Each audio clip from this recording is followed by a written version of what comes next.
Hey everyone, it is Thursday, May 15th. You are listening to the Mo News Podcast. I am Jill Wagner. This is the place where we bring you just the facts. We read all of the news and read between the lines so you don't have to. As you can tell, it is just me today. Moshe is traveling.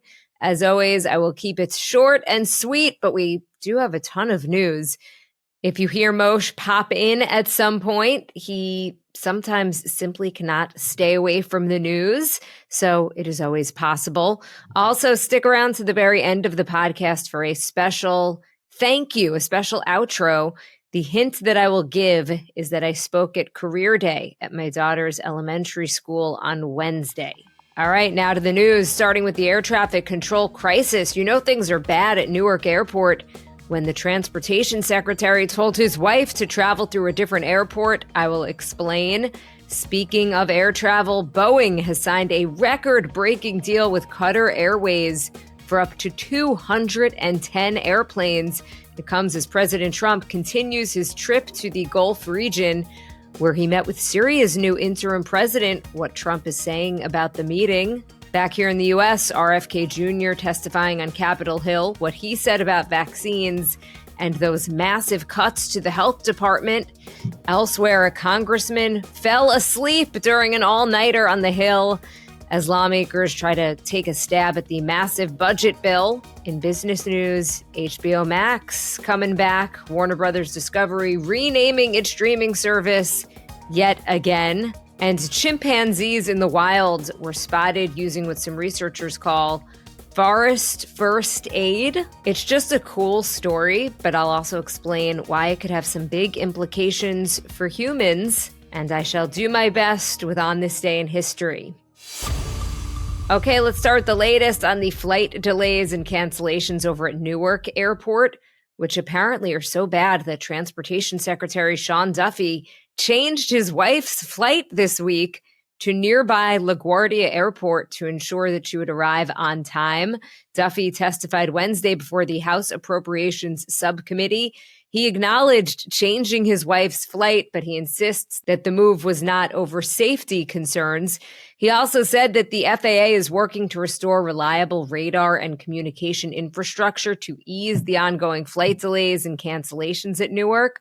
Also on Wednesday, Duffy and the FAA met with major U.S. airlines like Delta, United, and American. They're trying to figure out how many flights can safely operate at Newark. So right now there are about 77 flights in and out of Newark every hour. The FAA wants to limit that number to 56 flights an hour until at least June 15th, when construction on a new runway is expected to end. And just to walk it back a bit here, there have been weeks of flight disruptions at Newark stemming from radar and communications outages between air traffic controllers and planes that are flying in and out of the airport, which is one of the busiest in the country.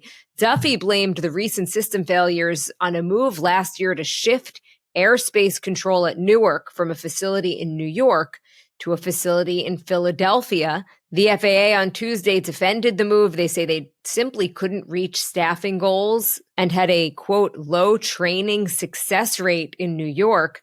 But Duffy said that after the airspace control for Newark was switched to Philadelphia, the communications infrastructure was not properly tested. He said that they didn't make sure that the lines were hardened and that the communication was hardened.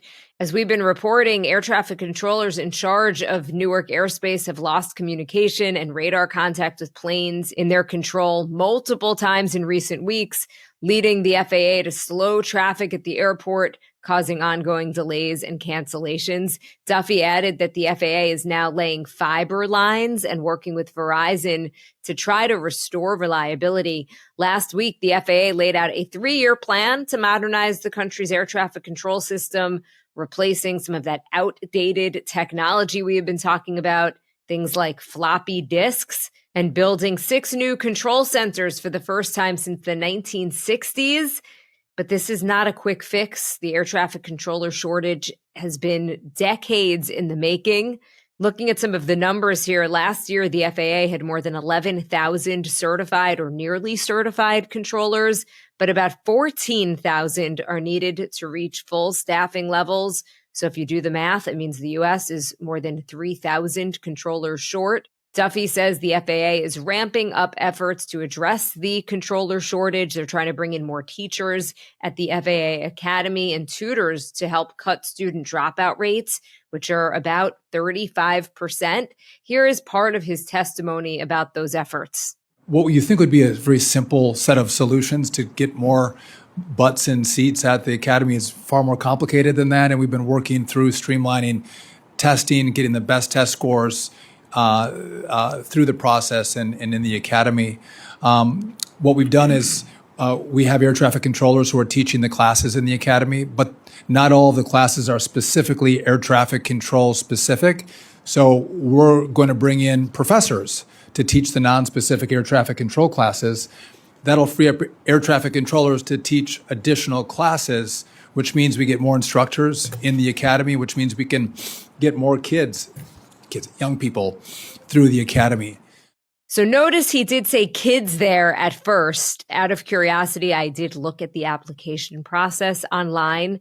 First of all, according to the FAA website, the application window is now closed, which does seem a bit odd.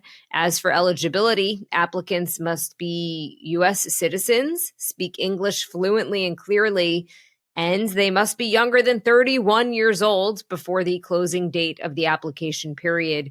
Duffy says the agency is looking to hire about 2,000 controllers this year. They're also trying to keep the experienced controllers on the job with a 20% upfront bonus. So if you're thinking, why can't the FAA just move some of these air traffic controllers from less busy airports to Newark Airport? It is not that simple. Duffy says it takes a year, even for an experienced controller, to get trained in the Newark airspace, which is why, unfortunately, this could be a 1, 2, or even 3-year fix. Okay, now to President Trump's overseas trip to the Middle East. On Tuesday, as we mentioned, he started his trip in Saudi Arabia. On Wednesday, the president headed to Qatar, meeting with the nation's leaders and becoming the first U.S. president to make an official state visit to the Gulf monarchy. Qatar is a small Gulf nation, but it has gained outsized influence in U.S. politics, education, media, and diplomacy, mostly through its vast wealth. On Wednesday, Boeing, the U.S. airplane manufacturer, and Qatar Airways announced a deal for the Middle Eastern airline to buy up to 210 jets, which would be Boeing's largest ever order of wide-body aircraft. Qatar Airways also signed an agreement with GE Aerospace for more than 400 engines to power those Boeing planes. And Boeing and Qatar Airways struck the agreement during President Trump's state visits with the Emir of Qatar, part of the president's 4-day tour of the Middle East. Now, over the last 2 decades, Qatar has spent nearly $100 billion in the United States as a way to build up its reputation and influence. This is according to the Free Press. Over the past 20 years, that's about $6 billion to American colleges, making Qatar the largest foreign funder of U.S. schools in the world by a lot. They've also spent about $224 million on lobbying and PR. The royal family of Qatar also funds Al Jazeera, and it comes as Qatar is planning to gift President Trump through the Defense Department a $400 million Boeing jet to be used as Air Force One. That offer facing pushback from Democrats and even from some Republicans who just don't trust Qatar because of its foreign policy. They fund Hamas, support the Muslim Brotherhood, have ties to Iran and the Taliban, among other concerns. Here is Senator John Kennedy, a Republican from Louisiana, putting it as only he can. Well, first, quickly, Qatar. I trust Qatar like I trust a rest stop bathroom. If they want to be friendly, I want to be friendly back. But with those guys, trust in God, but tie up your camel. Earlier on Wednesday, President Trump met with Syria's interim president in Saudi Arabia, which came after that surprise announcement on Tuesday that the U.S. would be lifting all of its sanctions on the Islamist-led government in Syria. Reporters asked Trump about his meeting with the new Syrian leader. So the audio is a bit tough to hear because the reporters and the president were on a plane flying to Qatar at the time. But here is a bit of what Trump had to say. How did you find the Syrian president? Great. I think very good. young, attractive guy, tough guy. Strong pass. Very strong pass fighter. In case you couldn't hear there, the president was calling him a young, attractive guy, a tough guy, a fighter. If you remember, al-Shara at one point was fighting the U.S. military in Iraq. He founded the Syrian branch of al-Qaeda.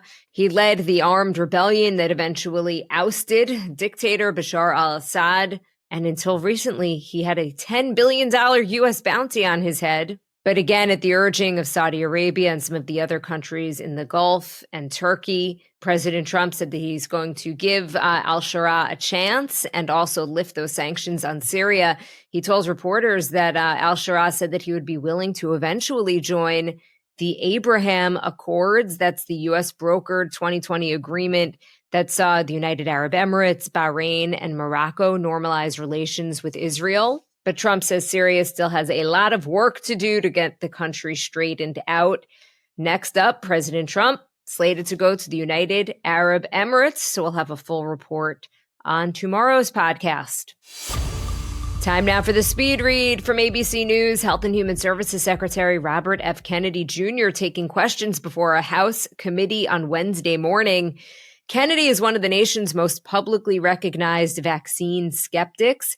He seemed to take a bit of a softened approach on vaccine when he answered questions, but he's certainly not giving vaccines a ringing endorsement, even the polio vaccine. He was asked by Democratic Congressman Mark Pocan if he would vaccinate his own children for measles and chickenpox. Kennedy said probably for measles, but that his own opinions about vaccines are irrelevant. I want to play part of the exchange. At one point, RFK Jr. refers to Jay Bhattacharya. He is the head of the National Institutes of Health. Take a listen. If you had a child today, would you vaccinate that child for measles? For measles,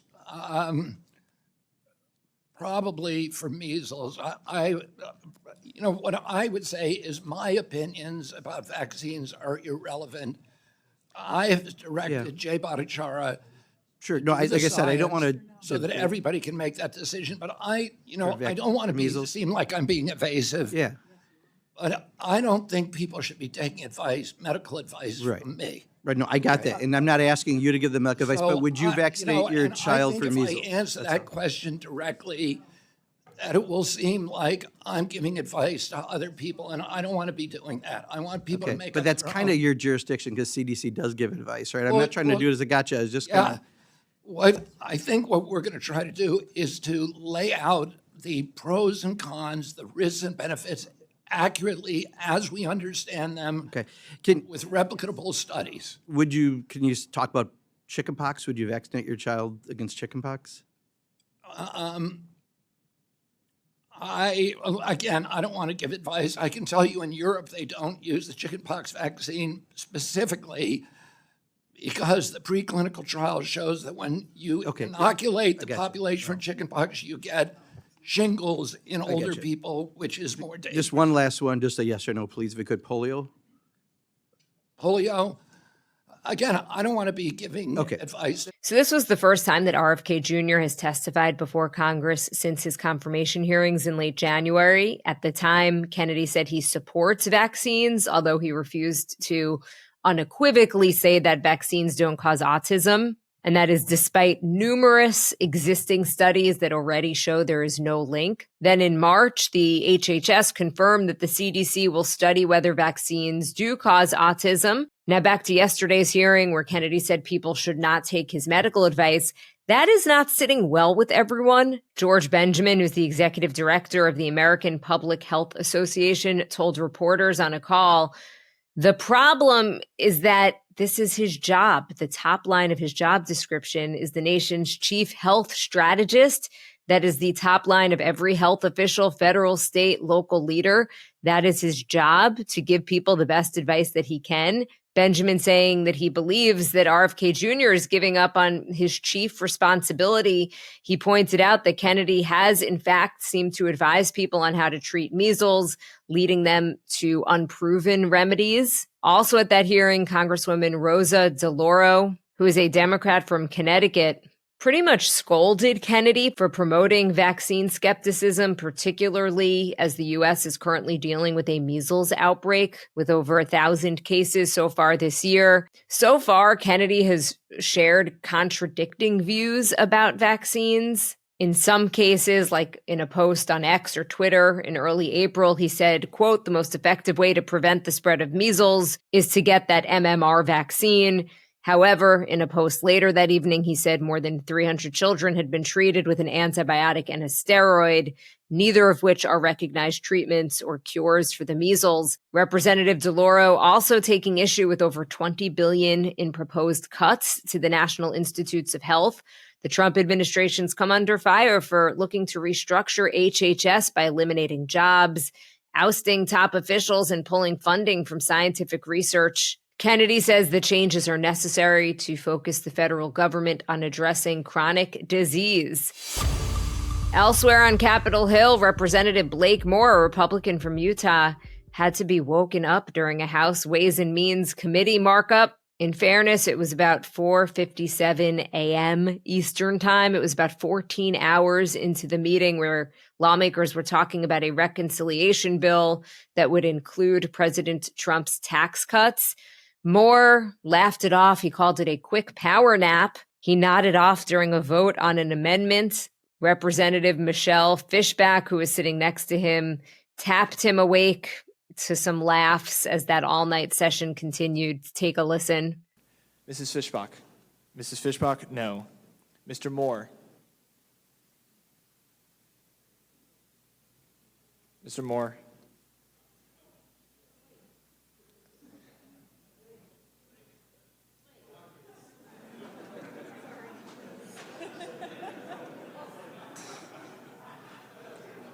Mr. Moore, no.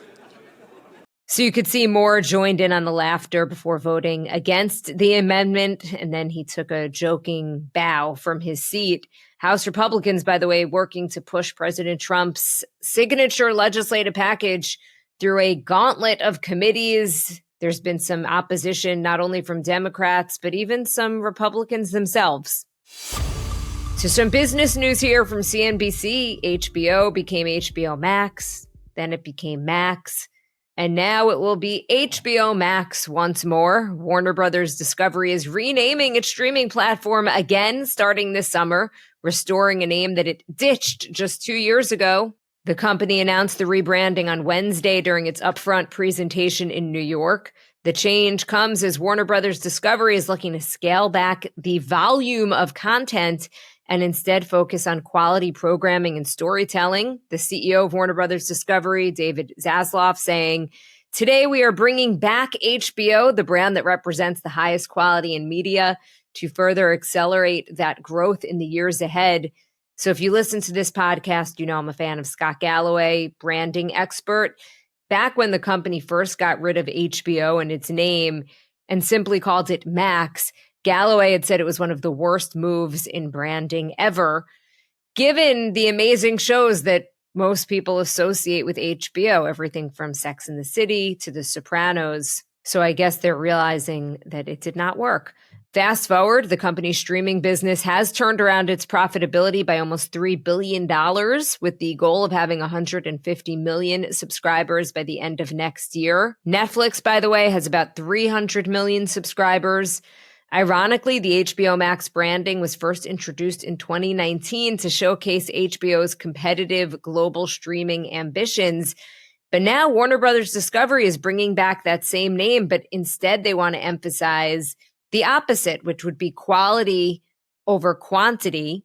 Disney has also taken a similar strategy. CEO Bob Iger has said in recent investor calls that the way to win in streaming is going to be with quality content. And finally, from the BBC, chimpanzees in Uganda have been observed using medicinal plants in multiple ways to treat open wounds and other injuries. University of Oxford scientists working with a local team in the Budongo forest filmed and recorded incidents of the animals using plants for first aid, not only on themselves, but occasionally on each other. So their research builds on the discovery last year that chimps seek out and eat certain plants to self-medicate. It's what scientists call forest first aid. Researchers say the study adds to a growing body of evidence that primates like chimps, orangutans, gorillas, they use natural medicine in a number of ways to stay healthy in the wild.